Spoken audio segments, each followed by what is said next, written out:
Prajwal pen ಡ್ರೈವ್ಗೆ twist ಕೊಟ್ಟಿದೆ Devaraje Gowda lock ಪ್ರಕರಣ. ಹಾಸನದ ಹೊಳೆನರಸೀಪುರ ಸ್ಟೇಷನ್ನಲ್ಲಿ ಫುಲ್ ಡ್ರಿಲ್ ಮಾಡ್ತಾ ಇದ್ದಾರೆ. ಪ್ರಜ್ವಲ್ ಪೆನ್ ಡ್ರೈವ್ ಕೇಸ್ಗೆ ಟ್ವಿಸ್ಟ್ ಅನ್ನು ಕೊಟ್ಟಿದೆ ಬೆಳವಣಿಗೆ. ವಿಚಾರಣೆ ನಡೆಸ್ತಾ ಇದ್ದಾರೆ ದೇವರಾಜೇಗೌಡರದು. ಚಿತ್ರದುರ್ಗದ ಹಿರಿಯೂರು ಬಳಿ ವಶಕ್ಕೆ ಪಡೆದಿದ್ರು ಪೊಲೀಸರು.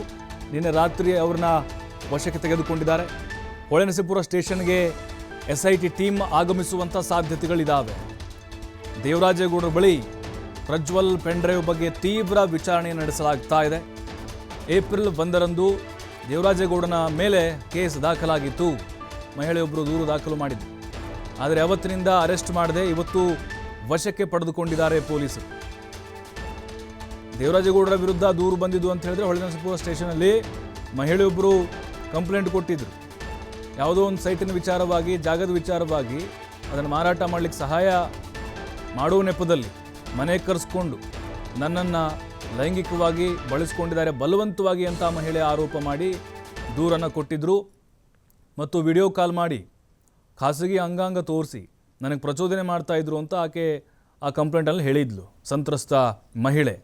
ಆ ದೂರು ಮತ್ತು ಈ ಪೆನ್ ಡ್ರೈವ್ ಹಂಚಿದ್ದು ದೇವರಾಜೇಗೌಡರ ಮೇಲೆ ಎಲ್ಲರೂ ಆರೋಪ ಮಾಡ್ತಾಯಿದ್ರು. ಸಾಕಷ್ಟು ದೂರುಗಳು ದಾಖಲಾಗಿದೆ ಇವ್ರ ಮೇಲೆ. ಏಪ್ರಿಲ್ 1ಕ್ಕೆ ಕಂಪ್ಲೇಂಟ್ ಆಗಿತ್ತು ಆ ಮಹಿಳೆಯಿಂದ. ಬೆಂಗಳೂರಿನಿಂದ ಚಿತ್ರದುರ್ಗದ ಕಡೆಗೆ ಹೊರಟಿದಂಥ ಸಂದರ್ಭದಲ್ಲಿ ಹಿರಿಯೂರಿನ ಟೋಲ್ ಬಳಿ ಲಾಕ್ ಮಾಡಿದ್ದಾರೆ ದೇವರಾಜೇಗೌಡರನ್ನ. ಈಗ ಸದ್ಯಕ್ಕೆ ಚನ್ನರಾಯಪಟ್ಟಣ ಪೊಲೀಸ್ ಸ್ಟೇಷನ್ನಲ್ಲಿ, ಅದರಲ್ಲೂ ವೃತ್ತ ನಿರೀಕ್ಷಕರ ಕಚೇರಿಯಲ್ಲಿ ಫುಲ್ ಡ್ರಿಲ್ ಮಾಡ್ತಾ ಇದ್ದಾರೆ. SIT ಕೂಡ ಇಲ್ಲಿ ಇನ್ವಾಲ್ವ್ ಆಗ್ಬೋದು.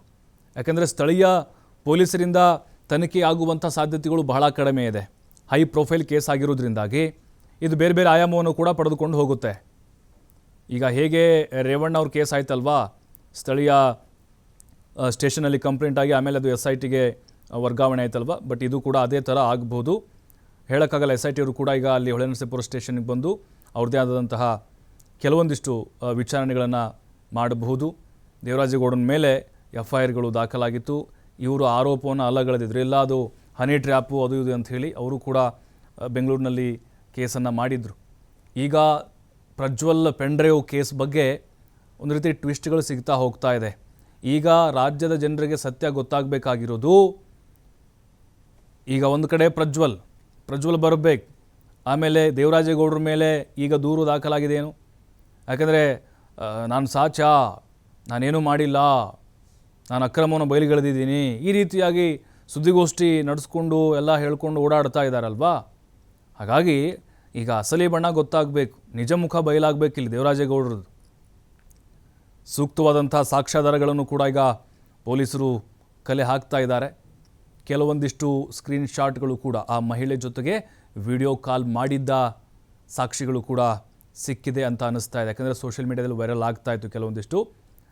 ಬಟ್ SIT ಅವರು ಕೂಡ ಬರ್ಬೋದು, ಇವತ್ತೇ ಬಂದು ಕೆಲವೊಂದಿಷ್ಟು ಅವರು ಅನುಮಾನಗಳಿದ್ದಾವೆ. ಆ ಆಯಾಮದಲ್ಲೂ ಕೂಡ ಪ್ರಶ್ನೆಗಳನ್ನು ಕೇಳಬಹುದು. ಯಾಕೆಂದರೆ ಎಲ್ಲರೂ ಆರೋಪ ಮಾಡ್ತಾ ಇದ್ದಿದ್ದು ಪೆನ್ ಡ್ರೈವ್ಗಳನ್ನು ರಿಲೀಸ್ ಮಾಡಿದ್ದು ಅಥವಾ ಹಂಚಿದ್ದು, ವಿಡಿಯೋ ಶೇರ್ ಮಾಡಿದ್ದು ಆರಂಭದಲ್ಲಿ ಈ ದೇವರಾಜೇಗೌಡ ಅಂತ ಆರೋಪ ಮಾಡಿದ್ದು. ಕಾರ್ತಿಕ್ ಕೂಡ ಇವರ ಹೆಸರನ್ನ ಹೇಳಿದ್ದ. ಹಾಗಾಗಿ ಮೊದಲಿನಿಂದಲೂ ಕೂಡ ಈತನ ಮೇಲೆ ಅನುಮಾನಗಳು ಜಾಸ್ತಿ ಇತ್ತು. ಈಗ ಲಾಕ್ ಮಾಡಿದ್ದಾರೆ. ನೋಡಬೇಕು ವಿಚಾರಣೆ ವೇಳೆ ಯಾವೆಲ್ಲ ಸತ್ಯಗಳನ್ನು ಬಾಯಿ ಬಿಡ್ತಾರೆ ಅಂಥೇಳಿ. ಈ ಪ್ರಕರಣ ಗಂಭೀರತೆಯನ್ನು ಪಡೆದುಕೊಳ್ಳುತ್ತಾ, ಯಾಕಂದರೆ ಇವರು ಆಲ್ರೆಡಿ ಕೋರ್ಟ್ಗೆ ಜಾಮೀನು ಅರ್ಜಿಯನ್ನು ಸಲ್ಲಿಸಿದ್ದಾರೆ. 15ನೇ ತಾರೀಕು ಅದು ಕೂಡ ವಿಚಾರಣೆಗೆ ಕೋರ್ಟ್ ಕೈಗೆತ್ತಿಕೊಳ್ಳುತ್ತೆ.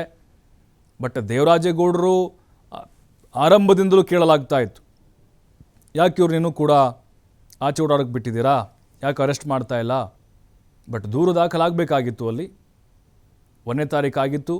ಅದಾದಮೇಲೆ ಪೊಲೀಸರು ಅರೆಸ್ಟ್ ಮಾಡಿರಲಿಲ್ಲ ಇವ್ರನ್ನ. ಈಗ ವಶಕ್ಕೆ ತೆಗೆದುಕೊಂಡು ವಿಚಾರಣೆಯನ್ನು ನಡೆಸ್ತಾ ಇದ್ದಾರೆ. ಬಟ್ ಈಗ ದೇವರಾಜೇಗೌಡರು ದೂರು ದಾಖಲಾದ ಮೇಲೂ ಕೂಡ ರಾಜಾರೋಷವಾಗಿ ಓಡಾಡ್ತಾ ಇದ್ರು. ಬೆಂಗಳೂರಿಗೆ ಬರೋದು, ಸುದ್ದಿಗೋಷ್ಠಿ ನಡೆಸೋದು ಮತ್ತು ಹೋಗೋದು, ಈ ರೀತಿ ಮಾಡ್ತಾಯಿದ್ರು. ಈಗ ಚನ್ನರಾಯಪಟ್ಟಣ ಠಾಣೆಗೆ ಕರೆದುಕೊಂಡು ಬರಲಾಗಿದೆ. ವೃತ್ತ ನಿರೀಕ್ಷಕರ ಕಚೇರಿಯಲ್ಲಿ ಬೆಳಗಿನಿಂದಲೂ ಕೂಡ ಡ್ರಿಲ್ ಮಾಡ್ತಾ ಇದ್ದಾರೆ. ಅವ್ರ ಪರ ಅಡ್ವೊಕೇಟ್ ಕೂಡ ಈಗ ಸ್ಟೇಷನ್ಗೆ ಬಂದಿದ್ದಾರಂತೆ. ಯಾಕಂತ ಹೇಳಿದ್ರೆ SIT ಮೇಲೇ ಇವರು ಆರೋಪವನ್ನು ಮಾಡಿದರು, ತನಿಖೆಯ ಒಂದು ಹಾದಿ ತಪ್ಪಿಸುವಂಥ ಕೆಲಸ ಆಗ್ತಿದೆ ಅಂತೇಳಿ. ಈಗೇನಾದರೂ ಅಲ್ಲಿ ಸಾಕ್ಷಿ ಸಮೇತ ಪ್ರೂವ್ ಆಯಿತು ಅಂತ ಹೇಳಿದ್ರೆ ದೇವರಾಜೇಗೌಡರಿಗೂ ಕೂಡ ಕಾನೂನಿನ ಸಂಕಷ್ಟ ಎದುರಾಗುವಂಥ ಸಾಧ್ಯತೆಗಳಿದ್ದಾವೆ. ದೇವರಾಜೇಗೌಡರ ವಿರುದ್ಧವೂ ದಾಖಲಾಯಿತು ರೇಪ್ ಕೇಸ್. ಏಪ್ರಿಲ್ 1ಕ್ಕೆ ಲೈಂಗಿಕ ದೌರ್ಜನ್ಯ ಕೇಸ್ ದಾಖಲಾಗಿತ್ತು. ಐಪಿಸಿ 354, 504, 506 ಅಡಿಯಲ್ಲಿ ಪ್ರಕರಣ ದಾಖಲಾಗಿರುತ್ತೆ. ನಿನ್ನೆ ಸಂತ್ರಸ್ತೆಯ ಮರು ಹೇಳಿಕೆಯನ್ನು ಪಡೆದು ಅತ್ಯಾಚಾರ ಪ್ರಕರಣವನ್ನ ದಾಖಲು ಮಾಡಲಾಗಿದೆ. ಐಪಿಸಿ 376 ಸೆಕ್ಷನ್ ಹಾಕಿ ದೇವರಾಜೇಗೌಡರನ್ನ ಈಗ ಪೊಲೀಸರು ಅರೆಸ್ಟ್ ಮಾಡಿದ್ದಾರೆ. ಅಂದ್ರೆ ರೇಪ್ ಕೇಸ್ ನೋಡಿ, ಇದು ಕಠಿಣವಾದಂತಹ ಸೆಕ್ಷನ್ಗಳು ಎಲ್ಲವೂ ಕೂಡ 354, 504, 506. ನಿನ್ನೆ ಮತ್ತೊಮ್ಮೆ ಆ ಸಂತ್ರಸ್ತ ಮಹಿಳೆಯ ಹೇಳಿಕೆಯನ್ನ ಪಡೆದುಕೊಂಡು ಅದರ ಆಧಾರದ ಮೇಲೆ ಚನ್ನರಾಯಪಟ್ಟಣ ಪೊಲೀಸರು ಅವ್ರನ್ನ ಲಾಕ್ ಮಾಡಿದ್ದಾರೆ. ದೇವರಾಜೇಗೌಡರ ವಿರುದ್ಧವೂ ಕೂಡ ಈಗ ರೇಪ್ ಕೇಸ್ ದಾಖಲಾಗಿತ್ತು ಏಪ್ರಿಲ್ 1ಕ್ಕೆ. ಯಾಕಂದರೆ ಸಹಜವಾಗಿಯೇ ಇಲ್ಲಿ ಏನಾದರೂ ಬೇರೆ ಥರದ್ದೇ ಬೆಳವಣಿಗೆ ಆಗ್ತಿದೆ ಅನ್ನುವಂಥ ಅನುಮಾನಗಳು ಕೂಡ ಇತ್ತು. ಯಾಕೆಂದರೆ ಇದು ರಾಜಕೀಯ ತಿರುವನ್ನು ಪಡೆದುಕೊಳ್ತಾ ಇತ್ತು ಆರಂಭದಲ್ಲಿ. ಆದರೆ ಯಾವಾಗ ಮಹಿಳೆಯನ್ನು ಮತ್ತೆ ನಿನ್ನೆ ಆಕೆಯ ಹೇಳಿಕೆಯನ್ನು ತೆಗೆದುಕೊಳ್ತಾರೋ, ಕೆಲವೊಂದಿಷ್ಟು ಸಾಕ್ಷ್ಯಾಧಾರಗಳನ್ನು ಕೂಡ ಆಕೆಯಿಂದ ಕಲೆ ಹಾಕ್ತಾರೋ, ಅದಾದ ಮೇಲೆ ಈಗ ಪೊಲೀಸರು ಅವ್ರನ್ನ ವಶಕ್ಕೆ ತೆಗೆದುಕೊಂಡಿದ್ದು. ಲೈಂಗಿಕ ದೌರ್ಜನ್ಯ ಕೇಸಿದ್ದು ದಾಖಲಾಗಿತ್ತು. ಆರಂಭದಲ್ಲಿ ದೇವರಾಜೇಗೌಡರು ಇದನ್ನು ತಳ್ಳಿ ಹಾಕಿದರು. ಹನಿ ಟ್ರ್ಯಾಪ್ ಅಂತ ಇವರ ಆರೋಪ ಆಗಿತ್ತು. ಬಟ್ ಈಗ ಕೆಲವೊಂದಿಷ್ಟು ಮಾಹಿತಿಗಳು ಕೂಡ ಅಧಿಕೃತವಾಗಿ ಲಭ್ಯ ಆಗಿದ್ದಾವೆ. 376 ಸೆಕ್ಷನ್ ಹಾಕಿ ದೇವರಾಜೇಗೌಡನನ್ನು ಈಗ ಪೊಲೀಸರು ಅರೆಸ್ಟ್ ಮಾಡಿದ್ದಾರೆ, ಡ್ರಿಲ್ ಮಾಡ್ತಾ ಇದ್ದಾರೆ. ಈಗ ಇವರ ವಿಚಾರಣೆ ಏನು ನಡೆಯುತ್ತೆ, ಯಾವ ಆಯಾಮದಲ್ಲಿ ನಡೆಯುತ್ತೆ? ಹಾಗಾದರೆ ಈಗ ಅವರು ಹೇಳ್ತಾ ಇರೋದು ಹನಿ ಟ್ರ್ಯಾಪ್ ಲೆಕ್ಕಕ್ಕೆ ಮಾತಾಡ್ತಾ ಇದ್ದಾರೆ. ಕೆಲವೊಂದಿಷ್ಟು ಸಾಕ್ಷಿಗಳು ಕೂಡ ಅವ್ರ ಹತ್ರನೇ ಇರುತ್ತೆ. ಈಗ ಅಲ್ಲೇನಾದರೂ ಲೈಂಗಿಕವಾಗಿ ಅವ್ರನ್ನ ಬಲವಂತವಾಗಿ ಬಳಸಿಕೊಂಡಿದ್ದೇ ಆದರೆ ಖಂಡಿತ ದೇವರಾಜೇಗೌಡರ ಒಂದು ಕಾನೂನಾತ್ಮಕವಾದಂಥ ಉರುಳು ಅದು ಜಾಸ್ತಿ ಆಗ್ತಾ ಹೋಗುತ್ತೆ. ಈಗಾಗಲೇ ಅವರು ಕೋರ್ಟ್ಗೆ ಅರ್ಜಿಯನ್ನು ಸಲ್ಲಿಸಿದ್ದಾರೆ. ಬಟ್ ಈಗ ಆ ಮಹಿಳೆಗೆ ನ್ಯಾಯ ಕೊಡಿಸುವಂಥ ಕೆಲಸ ಆಗಬೇಕಾಗಿದೆ. ಏನು ಹೇಳಿದರು ದೇವರಾಜೇಗೌಡರು ಪ್ರೆಸ್ ಮೀಟ್ ಮಾಡಿ ಅವತ್ತು 3-4 ತಿಂಗಳ ಹಿಂದೆ? ನೂರಾರು ಮಹಿಳೆಯರಿಗೆ ಅನ್ಯಾಯ ಆಗಿದೆ, ಅವ್ರಿಗೆ ನ್ಯಾಯ ಕೊಡಿಸ್ಬೇಕು, ನಾನು ಅವ್ರ ಪರವಾಗಿದ್ದೀನಿ, ಹೋರಾಟ ಮಾಡ್ತೀನಿ, ಹುಟ್ಟು ಹೋರಾಟಗಾರ. ಆದರೆ ಈಗ ಅವರ ವಿರುದ್ಧವೇ ರೇಪ್ ಕೇಸ್ ದಾಖಲಾಗಿದ್ದಿದ್ದು. ಪೆನ್ಡ್ರೈವ್ ಬಿಟ್ಬಿಡಿ, ಪೆನ್ಡ್ರೈವ್ ಹಂಚಿದ್ದು ಬಿಟ್ಬಿಡಿ, ಸೆಕೆಂಡ್ರಿ ಅತ್ಯಾಚಾರ ಕೇಸಿದು. ಮತ್ತಷ್ಟು ಮಾಹಿತಿ ಕೊಡ್ತಾರೆ ನಮ್ಮ ಪ್ರತಿನಿಧಿ ಪ್ರಕಾಶ್ ನೇರ ಸಂಪರ್ಕದಲ್ಲಿ. ಪ್ರಕಾಶ್, ಈಗ ದೇವರಾಜೇಗೌಡನನ್ನ ಪೊಲೀಸರು ಅರೆಸ್ಟ್ ಮಾಡಿದ್ದಾರೆ, ರೇಪ್ ಕೇಸ್ ದಾಖಲಾಗಿದೆ. ಇದು ಯಾವ ರೀತಿ ಕಾನೂನಾತ್ಮಕವಾದಂಥ ಸಂಕಷ್ಟವನ್ನು ಇವರಿಗೆ ತಂದೊಡ್ಬೋದು? ಈಗ SITಲಿ ಮಧ್ಯಪ್ರವೇಶ ಮಾಡಿದರೆ ಖಂಡಿತವಾಗ್ಲೂ ಪ್ರಕರಣ ಗಂಭೀರತೆಯನ್ನು ತೆಗೆದುಕೊಂಡು ಹೋಗುತ್ತಾ ಅಂತ ಹೇಗೆ?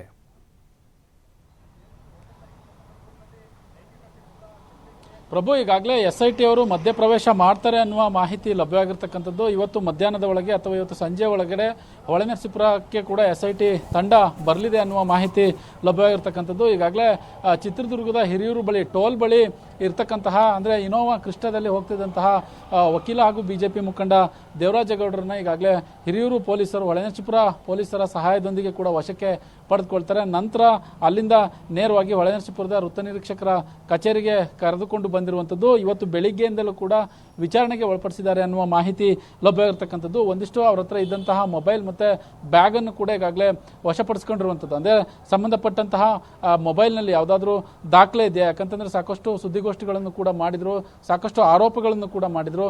ಜೊತೆಗೆ ಬಹಳ ಮುಖ್ಯವಾಗಿ ಏಪ್ರಿಲ್ 1ನೇ ತಾರೀಕು ಸಂತ್ರಸ್ತೆಯಿಂದ ದೂರು ಕೂಡ ಹೊಳೆನರಸೀಪುರ ನಗರ ಠಾಣೆಯಲ್ಲಿ ದೂರು ದಾಖಲಾಗುತ್ತೆ. ಅದಕ್ಕೆ ಸಂಬಂಧಪಟ್ಟ ಹಾಗೆ ಏಪ್ರಿಲ್ 1ರ ನಂತರ ಒಂದಿಷ್ಟು ಅವರು ಎಲ್ಲ ಕಡೆ ಕೂಡ ಬೆಂಗಳೂರು ಆಗಿರ್ಬೋದು, ಹಾಸನ ಆಗಿರ್ಬೋದು, ಹೀಗೆ ಎಲ್ಲ ಕಡೆ ಕೂಡ ಸುತ್ತಾಡ್ತಾರೆ.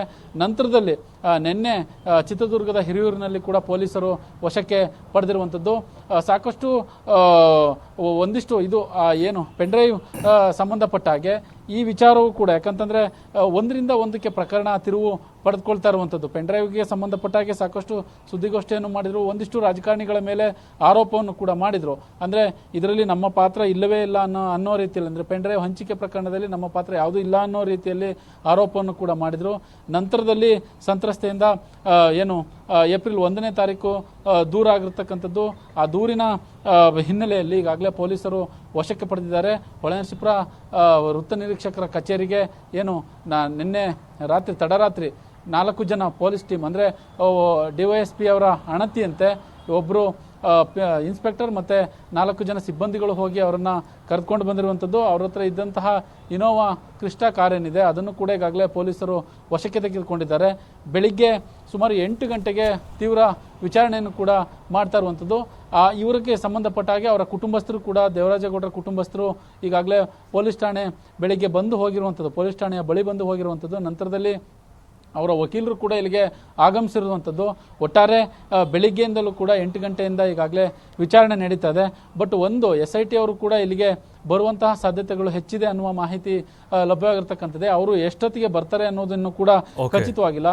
ಒಟ್ಟಾರೆ ಪ್ರಕರಣದ ತಿರುವು, ಪೆನ್ ಡ್ರೈವ್ನ ಪ್ರಕರಣದ ತಿರುವು ದಿನದಿಂದ ದಿನಕ್ಕೆ ಒಂದೊಂದು ರೀತಿಯಾಗಿ ಸಾಗ್ತಾ ಇರುವಂಥದ್ದು. ಪ್ರಭು, ಥ್ಯಾಂಕ್ ಯು ಪ್ರಕಾಶ್ ಮಾಹಿತಿಗಾಗಿ.